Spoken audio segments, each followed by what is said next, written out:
चंद्रपूर शहर पोलिसांनी अवैधरित्या पिस्तूल, देशी कट्टा आणि धारधार खंजीर बाळगणाऱ्या चौघांविरुद्ध धडाकेबाज कारवाई करत मोठी सफलता मिळवली आहे.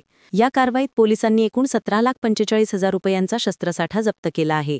दिनांक 20 ऑक्टोबर 2025 रोजी चंद्रपूर शहर पोलिसांना मिळालेल्या गोपनीय माहितीनुसार रेकॉर्डवरील गुन्हेगार छोटू सूर्यवंशी हा आपल्या साथीदारांसह गंजवॉड येथील दादामिया ट्रान्सपोर्ट गॅरेजसमोरील मोकळ्या जागेत देशी कट्टा घेऊन येणार होता. या माहितीच्या आधारावर पोलिसांनी तात्काळ सापळा रचला आणि काळ्या रंगाच्या डस्टर वाहनातून 4 संशयितांना ताब्यात घेतले. त्यांच्या झडतीदरम्यान पोलिसांना 2 माउजर पिस्तूल, 2 देशी कट्टे, 35 जिवंत काडतुसे, 4 धारदार खंजीर, 1 दुचाकी, 2 चारचाकी वाहने आणि मोबाईलसह इतर साहित्य मिळाले.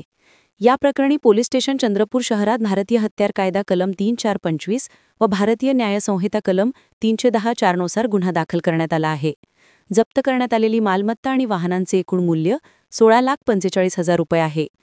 पोलीस निरीक्षक निशिकांत रामटेके यांच्या नेतृत्वाखालील पथकाने पोलीस अधीक्षक श्री मुमका सुदर्शन, अपर पोलीस अधीक्षक श्री ईश्वर कातकडे आणि उपविभागीय पोलीस अधिकारी श्री प्रमोद चौगुले यांच्या मार्गदर्शनाखाली ही कारवाई केली. चंद्रपूर शहर पोलिसांच्या या महत्त्वपूर्ण कामगिरीमुळे शहरातील अवैध शस्त्र बाळगणाऱ्यांवर व गुन्हेगारीवर मोठा आळा बसणार असल्याचे मानले जात आहे. अमान कुरेशी, NTV न्यूज मराठी, चंद्रपूर.